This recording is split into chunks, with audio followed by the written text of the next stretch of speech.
ये मेरा baby parrot चीकू, जिसकी डाइट में मैंने बहुत बदलाव कर दिए हैं।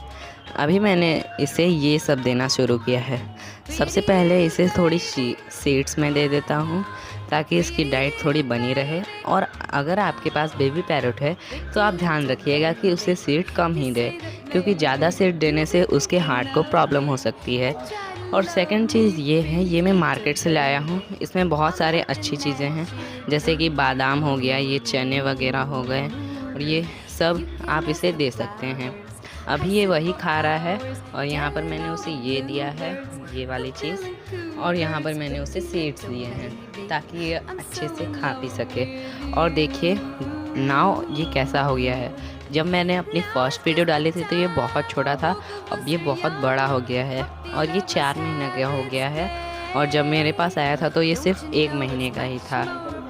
तो thanks for watching, bye guys.